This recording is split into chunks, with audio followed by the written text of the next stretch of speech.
तो स्टूडेंट्स बात करते हैं केमिकल रिएक्शंस ऑफ अमाइंस की। सबसे इम्पोर्टेंट रिएक्शंस हैं that is the electrophilic substitution reactions. Electrophilic substitution reaction यानी यहाँ पर जो नाइट्रोजन के पास लोन पेयर ऑफ इलेक्ट्रॉन्स होंगे वो किसी दूसरी स्पीसीज को डोनेट करने के लिए अवेलेबल नहीं होंगे, राइट। यानी वो न्यूक्लियोफाइल की तरह वर्क नहीं करेगा, इलेक्ट्रोफाइल की तरह वर्क करेगा। अब देखिए इलेक्ट्रोफाइलिक रिएक्शंस जो हैं वो देते कौन से अमाइंस हैं? एलिफेटिक अमाइंस नहीं देते हैं, ये रिएक्शन सिर्फ एरोमेटिक अमाइंस देते हैं। कौन? Aromatic amines only, right. NH2, अब एरोमेटिक अमाइंस में जो NH2 ग्रुप है is ortho and para directing group, ठीक है। यानी आर्थो और पैरा डायरेक्टिंग ग्रुप है, यानी जो सब्स्टिट्यूशन होगा वो आर्थो या पैरा पोजीशन पर ही होगा, ठीक है। आर्थो पैरा पोजीशन के बारे में तो हम जानते ही हैं, ठीक है। जैसे ये कोई सब्स्टिट्यूएंट लगा हुआ है, ये NH2, राइट। अरे NH2, तो ये पोजीशन आर्थो और इसके just in front position that is the para position. तो ये तो आपको पता ही है। And a powerful activating group, correct. तो देखिए अब इसमें कई सारे हैं, जैसे कि क्लोरीन ब्रोमिनेशन कराना है, ठीक है, सल्फोनेशन कराना है। तो चलिए पहले हम बात करते हैं ब्रोमिनेशन की, ठीक है। किसकी बात करेंगे? ब्रोमिनेशन। तो देखिए ब्रोमिनेशन में एनिलीन, एनिलीन क्या है?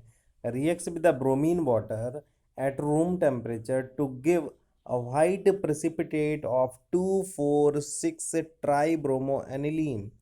2,4,6 ट्राइब्रोमोएनिलीन देता है कब? रूम टेम्परेचर पर, अगर ये रिएक्शन हो। लेकिन बट ब्रोमिनेशन आफ्टर एसिटाइलेशन, अगर एसाइलेशन, एसिटाइलेशन कहिए या एसाइलेशन भी यहाँ पर कह सकते हैं, तो एसाइलेशन के बाद जो है अगर ब्रोमिनेशन हो रहा है तो जो प्रोडक्ट बनता है वो होता है 4-ब्रोमो एनिलीन।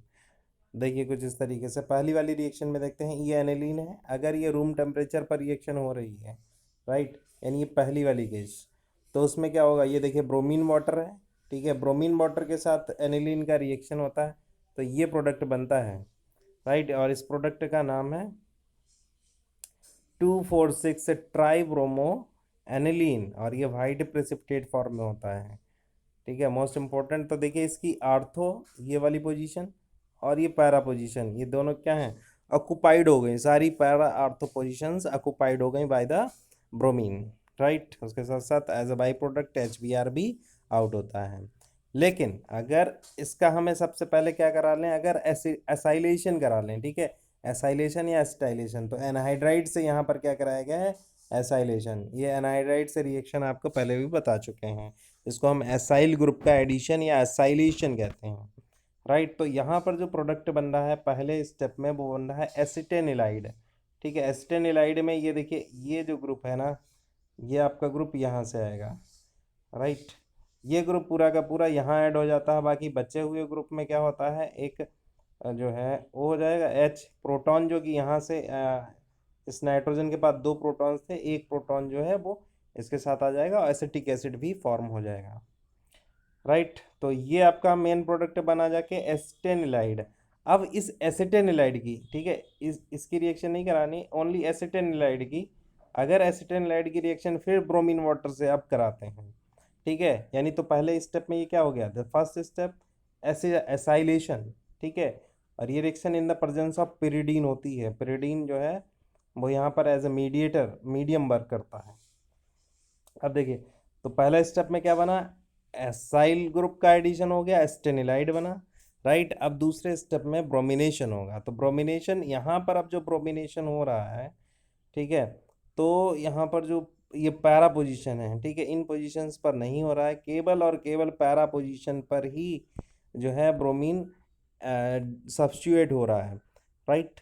तो ये पैरा प्रोडक्ट दे रहा है, यहाँ पर ओनली पैरा प्रोडक्ट ही as a major product form होता है। लिटिल अमाउंट में हो सकता है कि यहाँ पर आर्थो प्रोडक्ट भी बनता हो, but that is ortho product is steric hindrance की वजह से वो लेस स्टेबल होगा, राइट। लेकिन मेजर प्रोडक्ट आपका यही फॉर्म होगा। अब इस प्रोडक्ट में ये वाला जो ग्रुप यहाँ पर ऐड किया था एसाइल ग्रुप, इस एसाइल ग्रुप को फिर से रिमूव कराने के लिए हाइड्रोलिसिस करा दीजिए। हाइड्रोलिसिस कराएंगे तो ये क्या होगा, ये रिमूव हो जाएगा और जो प्रोटॉन होगा ये फिर से यहाँ पर आ जाएगा, तो फिर से आपका NH2 ग्रुप यहाँ पर बन जाएगा। ठीक है, अब NH2 ग्रुप लगेगा तो ये इसका नाम क्या हो जाएगा, 4 ब्रोमो एनिलीन, क्योंकि ये 4 पोजीशन पर 1 2 3 और 4 पोजीशन पर जो है वो इसका IPAC नेम हो जाएगा। करेक्ट।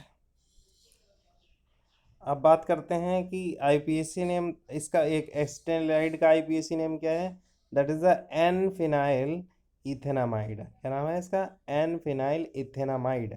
एक्चुअली एक अमाइड ही है, राइट। तो इसका देखते हैं, इसके स्ट्रक्चर की अगर बात करते हैं कि यहाँ पर जो है वो इसके पास लोन पेयर ऑफ इलेक्ट्रॉन्स हैं वो अवेलेबल नहीं है, लेकिन वो इलेक्ट्रॉन यूज अप कहाँ हो रहे हैं। ठीक है, तो देखिए एस्टेनलाइड के जो ये नाइट्रोजन के इलेक्ट्रॉन्स हैं, ये इस ऑक्सीजन के साथ क्या हो रहे हैं, यूज अप हो रहे हैं, जिसकी वजह से इस पर पॉजिटिव चार्ज आ रहा है। ठीक है, तो ऑक्सीजन के साथ ये क्या कर रहा है, यहाँ पर देखिए lone pair of electrons on nitrogen on acetanilide interact with oxygen atom due to the resonance. ठीक है, तो ये रेजोनेटिंग स्ट्रक्चर्स यहाँ पर फॉर्म कर लेते हैं, ये एक दूसरे में इंटर कन्वर्टिबल होते हैं। Hence the lone pair of electrons on nitrogen is less available for donation to the benzene ring by resonance. ठीक है, तो ये बेंजीन रिंग को ये नहीं दे पाता है। ठीक है, ये क्या करता है, बेंजीन रिंग को ये डोनेट नहीं कर पाता है। वैसे NH2 जो ग्रुप होता है वो क्या होता है, एक इलेक्ट्रॉन डोनेटिंग ग्रुप है, राइट। ये बेंजीन रिंग को क्या करता है, इलेक्ट्रॉन्स डोनेट करता है, जिसकी वजह से रेजोनेटिंग कई सारे रेजोनेटिंग स्ट्रक्चर्स फॉर्म होते हैं। करेक्ट। तो इस तरीके से जो है आपको दोनों ही पार्ट याद रखने हैं, दोनों ही तरीके से ब्रोमिनेशन हो रहा है।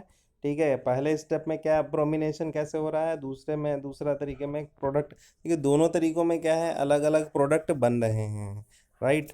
ये केवल पेपर वर्क नहीं है, दैट्स द एक्सपेरिमेंटल वर्क। ठीक है, एक्सपेरिमेंट के द्वारा ऐसा देखा गया है।